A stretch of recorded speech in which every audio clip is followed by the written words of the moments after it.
അസ്സലാമലൈക്കും എല്ലാവർക്കും ഇന്നത്തെ വീഡിയോയിലേക്ക് സ്വാഗതം.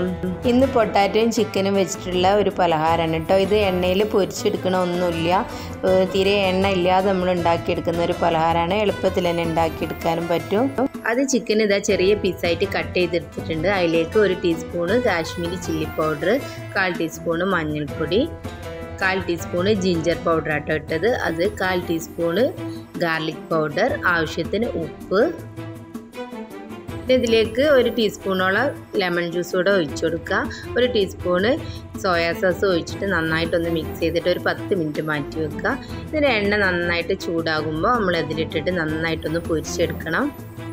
ഇനി ആ പാനിലേക്ക് തന്നെ 1 ടീസ്പൂണ് വലിയ ജീരകം ഇട്ട് കൊടുക്കുക. അതിലേക്ക് നമ്മൾ ഒരു 3 ഉള്ളി ആട്ടോ ചെറുതായിട്ട് കട്ട് ചെയ്തതാട്ടോ അതുകൂടെ ഇട്ട് കൊടുത്തിട്ട് ആവശ്യത്തിന് ഉപ്പും ചേർത്തിട്ട് നന്നായിട്ടൊന്ന് വഴറ്റിയെടുക്കുക.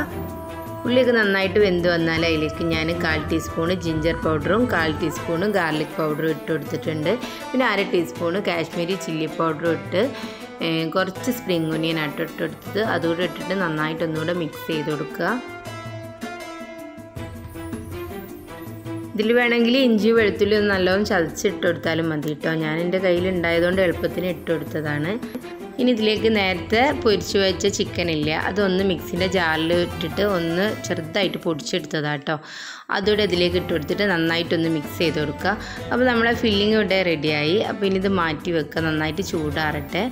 പിന്നെ ഞാനിതാ ഉരുളക്കിഴങ്ങ് നന്നായിട്ട് വേവിച്ചിട്ട് നന്നായിട്ട് ഉടച്ച് വെച്ചിട്ടുണ്ട്. അതിലേക്ക് 1/4 കപ്പ് കോൺഫ്ലോറും 1/4 കപ്പ് അരിപ്പൊടി, പിന്നെ ആവശ്യത്തിന് ഉപ്പും ചേർത്ത് കൊടുക്കുക.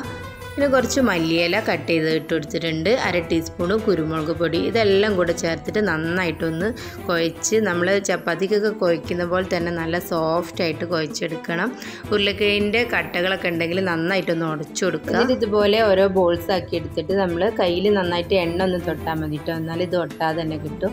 എന്നിട്ട് ബോൾസ് ആക്കി എടുത്തിട്ട് ഇങ്ങനെ പരത്തി കൊടുത്തിട്ട് ഇതിൻ്റെ ഉള്ളിലായിട്ട് നമ്മൾ ഫില്ലിങ് വെച്ച് കൊടുക്കുകയാണ്. ഈ ഫില്ലിങ്ങിൻ്റെ മുകളിലായിട്ട് കുറച്ച് ചീസാട്ടോ, മൊസറല്ല ചീസാണ്, അതുകൂടെ ഇട്ട് കൊടുത്തിട്ട് ഒരു ബോൾസ് ആക്കി എടുക്കുക. ഇനി നമ്മൾ കൈയിൻ്റെ ഉള്ളിൽ വെച്ചിട്ട് ഇങ്ങനെ പരത്തിയെടുക്കുക. അത് ഈ വീഡിയോയിൽ കാണുന്ന പോലെ തന്നെ ഇങ്ങനെ ചെയ്തെടുക്കുക.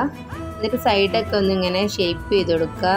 പൊട്ടാതെ ഉള്ളിലുള്ള ഫില്ലിങ് പുറത്ത് കാണാത്ത വിധത്തിൽ സൈഡൊക്കെ നന്നായിട്ടൊന്ന് ഇങ്ങനെ ഷേപ്പ് ചെയ്ത് കൊടുക്കുക. ഇനി ഇതെല്ലാം ഇതേപോലെ തന്നെ ചെയ്ത് വെക്കുക. ചെയ്ത് വെക്കുമ്പോൾ ഇത് ഒട്ടുന്നുണ്ടെങ്കിൽ നമ്മൾ രേഷ അരിപ്പൊടി ഇങ്ങനെ തട്ടിയിട്ട് അതിൻ്റെ മേലെ വെച്ച് കൊടുത്താൽ മതി. ഇനി ഇതൊരു പാൻ വെച്ചിട്ടുണ്ട്. ആ പാനിലേക്ക് ഞാൻ 2 ടേബിൾ സ്പൂൺ ആട്ടോ ഓയിൽ ഒഴിച്ച് കൊടുത്തത്. ഓയിൽ നന്നായിട്ട് ചൂടായാൽ ഇത് നമ്മൾ ഓരോന്നായിട്ട് വെച്ച് കൊടുക്കുക. ഇത് വേവിക്കുമ്പോൾ എപ്പോഴും നമ്മൾ ലോ ഫ്ലെയിമിലിട്ടിട്ട് വേണം കേട്ടോ വേവിക്കാൻ. നമ്മൾ എണ്ണ കുറച്ചാണല്ലോ ഒഴിക്കുന്നത്, അപ്പോൾ പെട്ടെന്ന് കരിഞ്ഞു പോകും. കാരണം ഉരുളക്കിഴങ്ങും ആയതുകൊണ്ട് പെട്ടെന്ന് തന്നെ കരിഞ്ഞു പോകും. അപ്പോൾ ഒരു ഭാഗം നന്നായിട്ട് ഗോൾഡൻ കളറായാൽ നമ്മൾ തിരിച്ചിട്ടിട്ട് മറ്റേ ഭാഗവും നന്നായിട്ടൊന്ന് വേവിച്ചെടുക്കുക.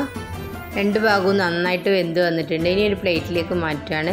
ഇത് നമുക്ക് സോസിൻ്റെ കൂടെയൊക്കെ കഴിക്കാൻ നല്ല ടേസ്റ്റാണ്. ഉള്ളിൽ ചീസായതുകൊണ്ട് ചൂടോടുകൂടി തന്നെ കഴിക്കാൻ നല്ല ടേസ്റ്റാണ്. അപ്പോൾ എല്ലാവരും ഇതൊന്ന് ട്രൈ ചെയ്ത് നോക്കുക. ഇഷ്ടമായാലൊന്ന് ലൈക്ക് ചെയ്യുക, സബ്സ്ക്രൈബ് ചെയ്യാത്തവരാണെങ്കിൽ സബ്സ്ക്രൈബ് ചെയ്തിട്ട് സപ്പോർട്ട് ചെയ്യുക. ഇൻഷാ അല്ലാഹ് പുതിയ നല്ലൊരു വീഡിയോ ആയിട്ട് വീണ്ടും കാണാം. താങ്ക്